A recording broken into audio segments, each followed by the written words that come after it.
Hi guys, welcome to week 2 of my little New Year's series. This week we're going to talk all about health, which is just kind of on everyone's minds at this time of year. I feel like I know it's been on my mind for a while lately, and I really just wanted to share where I'm at with everything. Sometimes I just like to sit on my bed and just chat with you guys. So this is kind of almost like a vlog style chit chat about where I am with health right now, answering some of your questions, and hopefully imparting some motivation for the new year. So like I said, this is part of my New Year's series. Later this week we'll have another health video, and the next week we're going to talk about beauty. And also today I'm launching my second giveaway of the year, so stay tuned till the end for all the details on that. But for now, let's just jump right into it with health. Right now, and for a little while, I've been at a point where I'm kind of not focused on weight. I'm just focused on trying to be as healthy as I possibly can.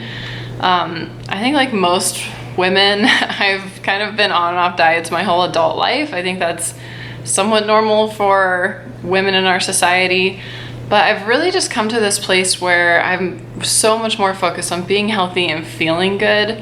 And it's taken me years to get to this point. It's been kind of a bumpy journey, but I feel so happy that I'm truly at a place now where I'm not as concerned with what the scale says. I'm just more concerned with like when I get out of bed each morning, how I feel.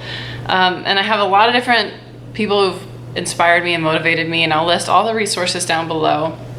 But I basically just want to share where I'm at right now. Like the other day I was at Whole Foods and I looked over at like all the produce, and I was like, oh man, that all looks so good. And I thought to myself, even if that produce made me fat, I would want it. You know what I mean? Like I'm at a point where I'm eating healthy because I'm just craving it and it tastes so good to me. The same way I used to eat junk food knowing like, oh, this isn't good for me, this will make me fat or whatever stupid thing, but I craved the food, so I ate it. And I'm finally at a point where I'm craving the produce. Like I was looking around Whole Foods like at the rainbow of colors, and I was just like drooling. So I feel like I'm at a good place. I'm really happy about it. So I think the first and foremost thing I want to say is that my health is my #1 highest priority right now, and I kind of want to make a case that it should be our own health should be all of our highest priority.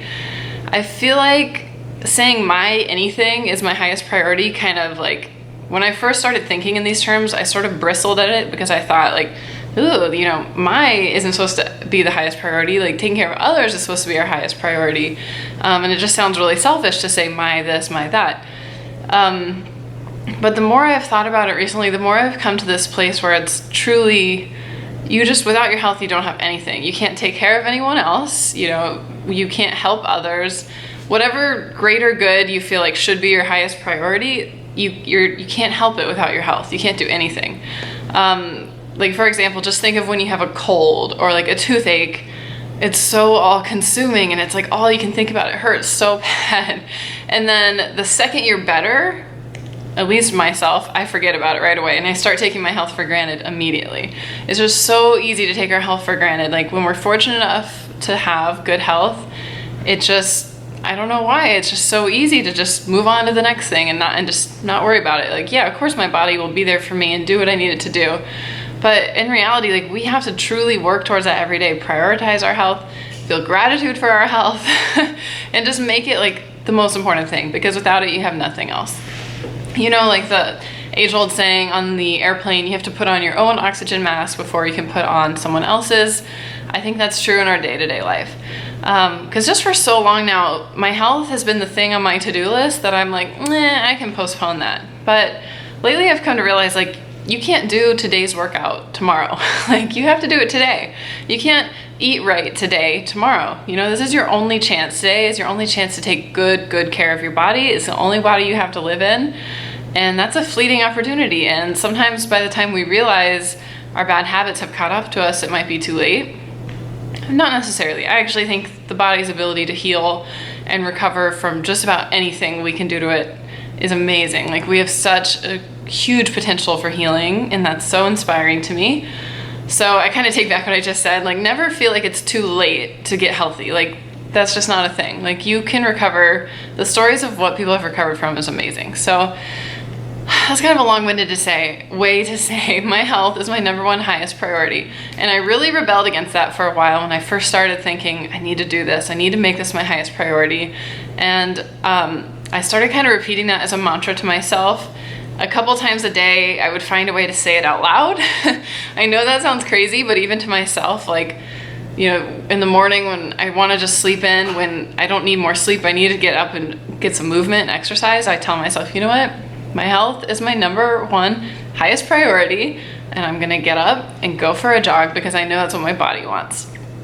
So it's a kind of a long-winded way of saying, I really recommend you look at your priorities and say to yourself, is my health a priority based on my actions? And if not, why not? And what can I do to make it so? There's another YouTuber I really like called 408, California 408, and I follow her on Instagram. And I think she's so inspiring about health. She doesn't really talk about it on her YouTube, but she posts a lot when she's dedicated about working out every day. She's very consistent. And she posted, if you haven't done anything for your health today, then does it even matter to you at all? Like, is it even a priority? Why aren't you doing something every single day to further your health and to take care of your body? So that just kind of really stuck with me, and I've been really implementing that lately, and it's been feeling amazing. Another little trick along that regard is next time you catch yourself saying, oh, I don't have time to work out, I don't have time to eat healthy, I don't have time to take care of myself, instead of saying don't have time, say it's not a priority. So it's not a priority for me to take care of my body. It's not a priority for me to eat healthy and live a long, healthy life. You know, when you start putting it in those terms, it's like, whoa, okay, yeah, it is a priority. I'm just not acting like it's a priority. So that's why I kind of adopted this mantra of it being my highest priority, and why I'm taking steps to act on that every single day. And that's just where I'm at right now, and it feels so, so good, you guys. I would love for you to feel this way too in the new year. Like I said, I owe this to a lot of different inspirations, and one of the big ones lately has been an Instagram and blog called Kelly in the Kitsch.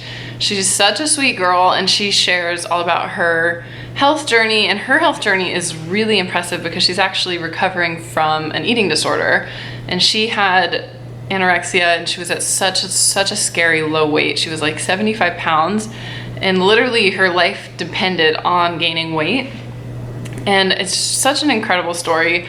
And when I was reading all her blog posts about this, well, I don't personally have any experience with an eating disorder, so I can't necessarily relate, but on the other hand, I found her story so relatable. She talked about how she's at this, like, you know, dangerously, deathly low weight, and her life depended on gaining weight, and her choice that she made was to gain weight slowly, eating healthy foods, building healthy habits, so that when she got to her healthy weight, she could maintain it and sustain it. And I thought that was such a brave choice, because most people, I think, in that scenario, I know I would be tempted to just be like, give me all the burgers. Well, not burgers, I don't eat meat, but you know what I mean. Like, eat a bunch of unhealthy, high-calorie food just to get your weight up. But like she said, once you get to that weight that you want to maintain, then you don't have any habits in place. All you know is like severe deprivation or binging. So she wanted to build like the right kinds of habits, and I think she's done an amazing job. She's so healthy and glowing now, and it's really inspiring. And like I said, it's kind of relatable, and it made me realize it could also apply to somebody who's at, say, like a dangerously high weight. Like, yeah, you can go on a crazy fad diet and like starve yourself basically, but then when you hit that weight you want to be at, how are you going to maintain it? Like, you don't have any skills or support system in place for yourself. So you kind of have to set yourself up for success.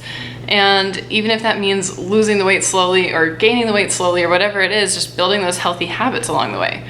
So that really struck me, and I felt like, why am I so focused on bouncing from diet to diet and like doing whatever, you know, we feel like society wants us to do, when all that matters is like being healthy, maintaining your optimal health as much as possible, and just focusing on that like slow, steady progress, and in the long run you can maintain forever for your entire life. So she's a huge inspiration. I'll put her links down below if you want to check her out too. And then I've also mentioned my friend Paige, who's an amazing health coach, and she has an amazing health blog.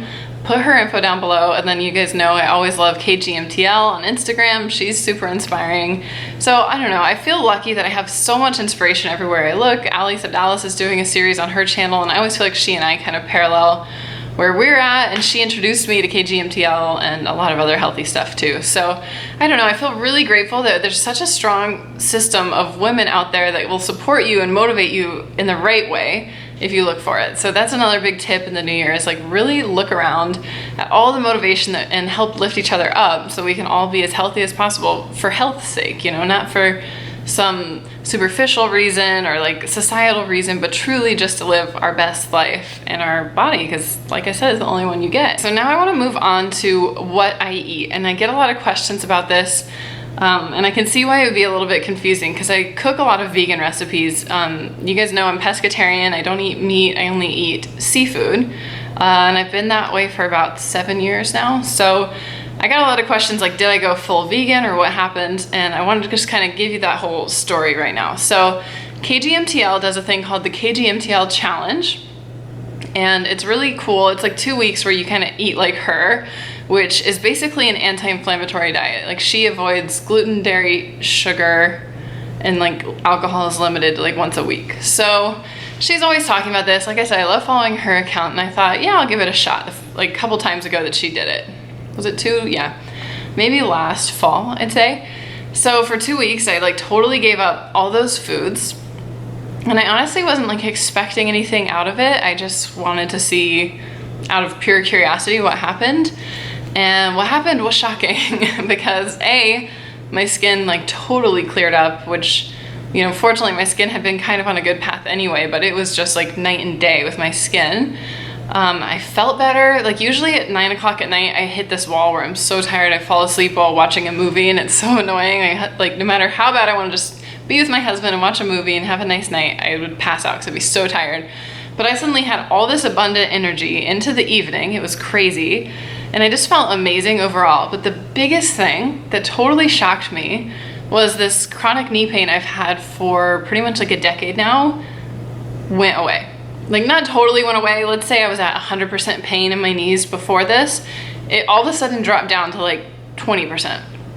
And I had never experienced that before in a decade. The only time my knee pain ever went away was when I got these like really hardcore steroid injections in my knees, which steroids, you know, cortisone's like an anti-inflammatory, and that was the only thing that had ever helped. So I was like, I didn't even put the two together. I just felt that my knees were so much better, and I was like, what happened? Did I like accidentally take some medicine with steroids in it? Like, why am I so much better? And I finally realized, like, duh, by eating an anti-inflammatory diet, I totally reduced the inflammation in my knees, because for 10 years, and I need to do a whole separate video on this. I'm gonna try not to go into it too long right now. But for 10 years, it's kind of been a mystery. I've gone to literally dozens of doctors. I've had every test and scan you can possibly have. I've tried physical therapy, chiropractor, acupuncture, everything. Nothing has ever helped, like I said, except for those hardcore steroids, which you can't do on a long-term basis. And all the doctors ever said is like, I don't know, you just have inflammation in your knees. Like maybe it's because you're a tall woman, I don't know. And I never got a good answer. So I still don't have an answer, but I do know now I can control it with my diet, which is mind-blowing because like I said, dozens of doctors, no one ever mentioned, hey, maybe it's your diet. And I don't even blame them because I wouldn't think of it either. Like I didn't have any digestion problems. So why would you think there was a problem with my diet? I don't know. It's kind of blowing my mind. I want to do a whole video on it once I understand it better. I'm still in the very experimental phase. But suffice to say, I now endeavor to eat that way all the time.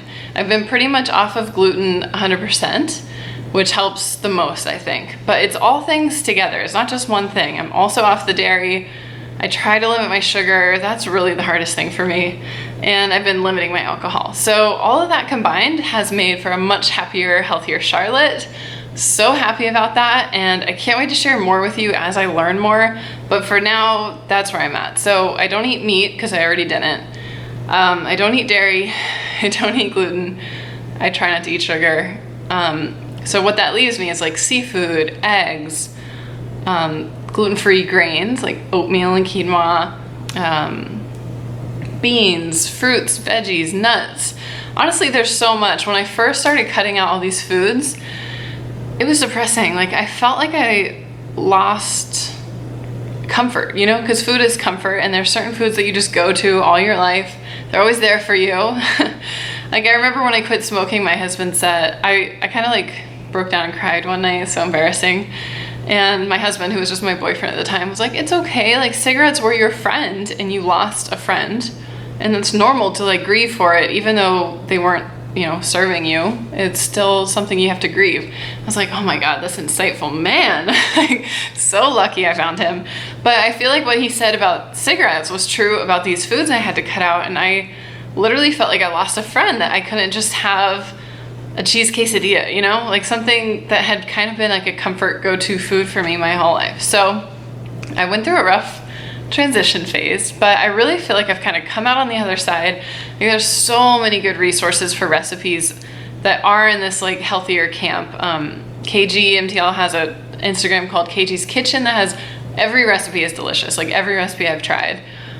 Kelly in the Kitch has a ton of recipes, like a ton of recipes.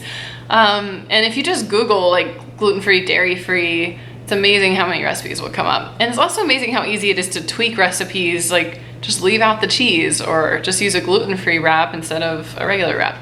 So I've come a long way in that regard, and that's how I eat on a day-to-day basis now. So another technique that's kind of been helpful with that is that I'm basically like crowding out the bad foods. Instead of cutting everything out and having nothing left, I'm adding in a bunch of good stuff. So for example, like in a typical day, I'll drink lemon water, bulletproof coffee, ton of water, like a gallon of water a day lately, green tea, kombucha, and an apple cider vinegar before bed. So with all of those drinks, there's like no room for me to crave a Diet Coke or a bottle of wine, because it's like I'm constantly hydrated, and then if I am having something other than water, it's something that's offering me a lot of nutrition, a lot of benefits, and it's still satisfying and it tastes good to me. So that's kind of been my philosophy with everything, like adding in more of the good stuff, and it just sort of naturally crowds out the bad stuff. You don't really find that you have time to crave the bad stuff as much. So another thing that I would say is a huge tip is to just set yourself up for success. You know, they say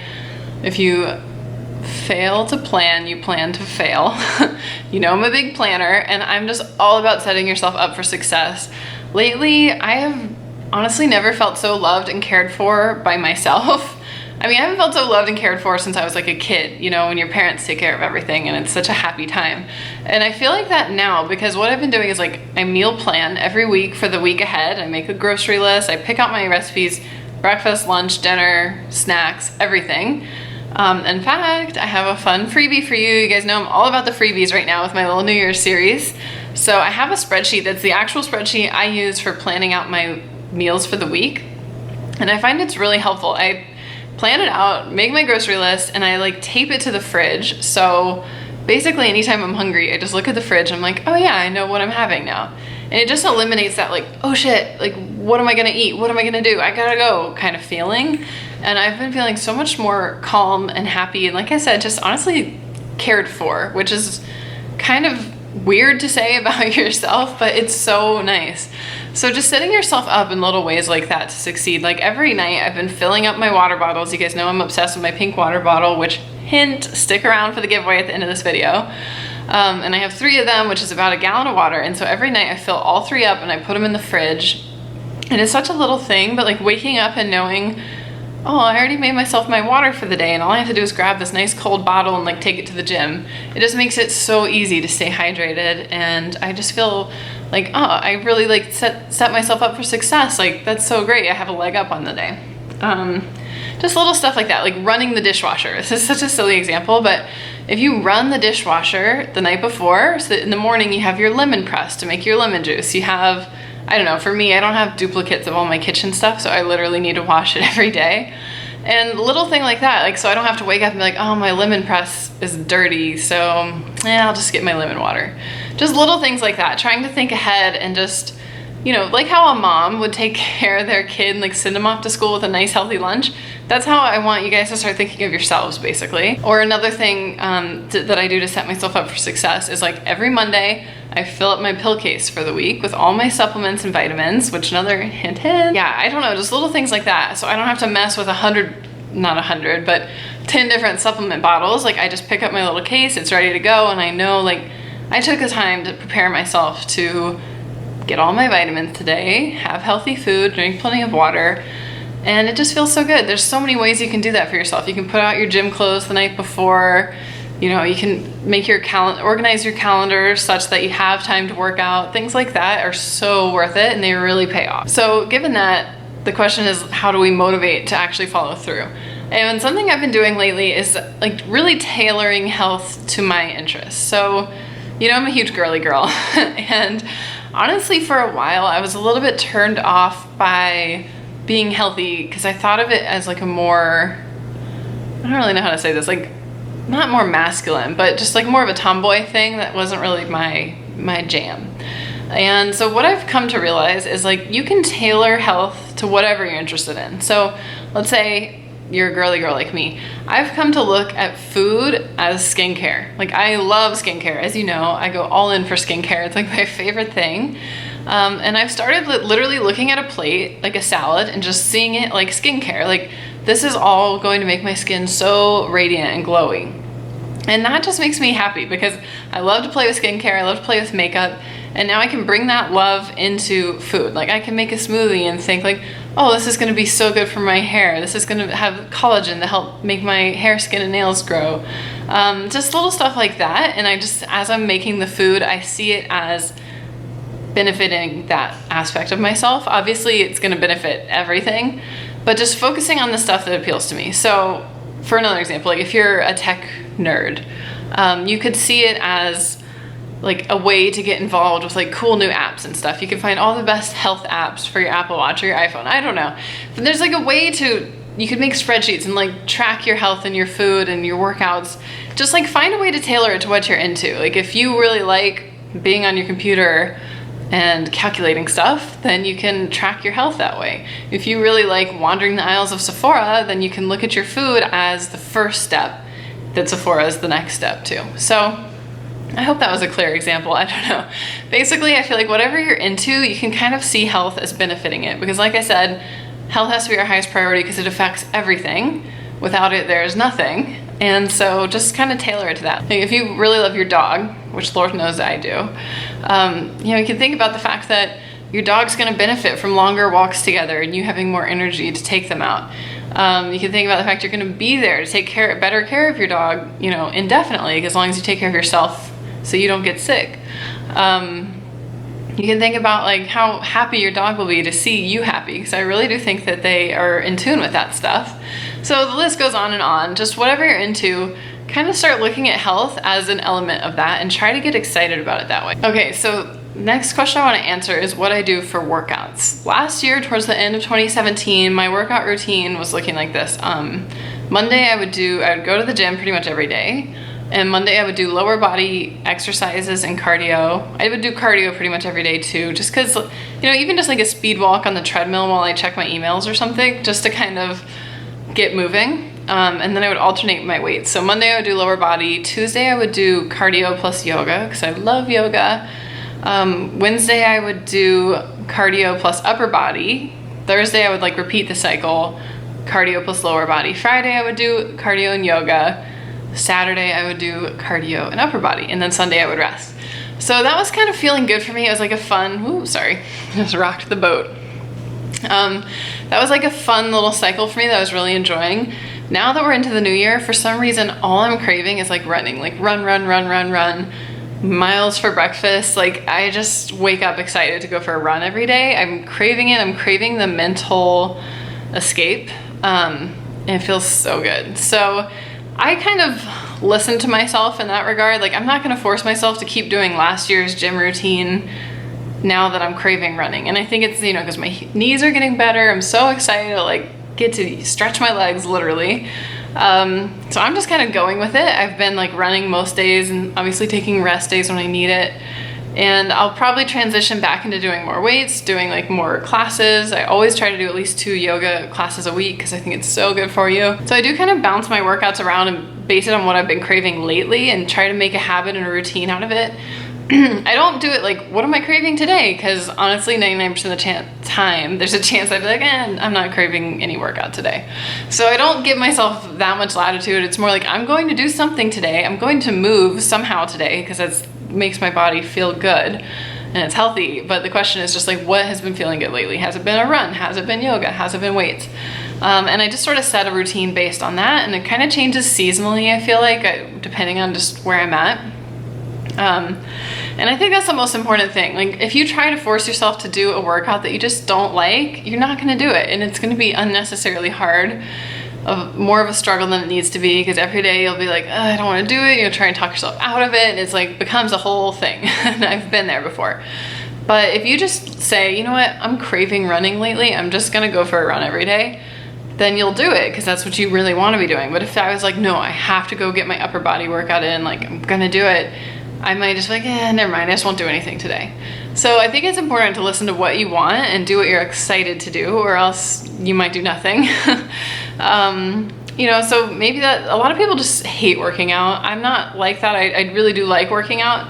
But a lot of people hate working out, so like find a way that it's a game, you know, like go play tennis, go play basketball, go for a power walk with your girlfriends while you catch up on like talking about your favorite TV shows, just whatever it is. So I definitely think it's a matter of doing what sounds fun to you, or else you won't do anything. But that said, you are responsible for motivating your own self. Sometimes it requires a mindset shift. Some people have a very negative mindset towards any kind of exercise or movement. Just, you know, maybe it was like drilled into them as a kid, maybe it was used as like a punishment in PE class, whatever it was. Sometimes we have to rise above those mentalities. The first step in that is being aware. You know, honestly, just be curious. Like, I literally never want to move my body. Why is that? Because I know physically my body needs exercise to survive and function at its best. So what is the resistance here? Something mental probably, since it's not physical necessarily. Maybe it is physical. You know, when I was having my knee problems at their peak, working out was a major challenge, and I had to find things that I could do, sometimes literally just like sitting on the bench, just doing upper body, not involving my legs at all, sometimes just a gentle walk, whatever it was. But point is, you need to like get curious about yourself and be like, what's holding me back? Am I having some physical pain I need to address? Am I mentally associating the gym with torture? Like, what is it? It's kind of just be open to identifying it and addressing it. And I think you'd be surprised how much easier it is to get motivated when you see what's going on. Okay, so those are my big things I really wanted to share, the questions I really wanted to make sure I answered, just about where I'm at with what I'm eating, how I'm working out, how I'm viewing health right now. I want to share the giveaway with you guys. As I'm filming this, I'm still waiting on one of the things that I ordered for you to arrive. So I will have to insert a clip once I get everything to show you what the giveaway is, and I'll do that now. So these are the items for the health giveaway. I'm so excited about this adorable gym bag. Oh my god. It's the cutest, like most retro pink, and it's this perfect little size that you can like throw in your gym shoes, your change of clothes, and take it to the gym. I love this. It's got like outside pockets. There's a pocket inside. It's made by Bando. They're just always like the cutest brand. I love that part right there. I almost wish that's what it said on the front. It's just adorable. But anyway, I'm obsessed with this. Like, I kind of think I need to get one so I can be matching with whoever wins this. So cute. Then I have a few other health goodies. I have my supplement case, which you'll see in my video Friday. I'm just so obsessed with this thing. I'm gonna go into detail on Friday, but it's just honestly the most amazing pill case ever. And it's cute. Then I have my water bottle that you guys know I love. I talk about it all the time. This keeps water cold for so long, and it's such a pretty pink, and it fits a ton of water, 40 ounces. So if you fill this up twice a day, you will be so hydrated. Then I have a couple healthy snacks. I think I might swap these out for the cookie dough flavor, or the chocolate chip flavor, because it comes in a few flavors, and that's probably the most popular. This one is my favorite though, just little vanilla bites, and they're like little cookies, but they have super clean ingredients. So I thought that would be fun to throw in. And then I'm a huge believer in a cup of green tea a day keeps the doctor away. So I drink green tea every single day, and this is the exact mug I drink it out of. I mean, I got a second new mug to give away. But we actually were in a little sushi restaurant in Toronto, and they served my green tea in this mug, and I loved it so much. I bought it from the restaurant and took it home as a souvenir. It just says these like cute little inspirational health sayings on it, and so I really wanted to add it to this giveaway, and I thought it wouldn't be that hard to find, but lo and behold, short of going back to Toronto, it was actually really hard to find this, but I found one on the whole internet. I found one other mug like this, and so I got it for you, whoever wins. And I also have a box of my favorite tea. I'm also thinking about swapping this out because this is my favorite, but it's kind of hardcore. Like my husband thinks it's gross. It has actual brown rice in it, which sounds weird, but I think it's delicious. But maybe I'll get like a nice jasmine green tea that's like a more beginner friendly green tea. I don't know. There will be some kind of delicious green tea in this giveaway though. And it'll just be like a little healthy starter kit for you for 2018. So that's the giveaway. I'm so excited. I love sharing healthy, happy finds with you. I really hope that these will help you set yourself up for success in 2018. That's so important, and I just wish you all the best. Really hope to help motivate you to stay healthy and happy this year, because that's what I wish for all of you. So head over to my Instagram if you want to enter the contest, and otherwise stick around. We're gonna have another health video on Friday. I'll be sharing all about my supplements and what I take on a daily basis. So that'll answer a lot of your questions too. And then yeah, in the meantime, if you're new here, I'd love it if you'd hit subscribe and join us. We have a lot of fun and I'll see you guys in the next video. Bye.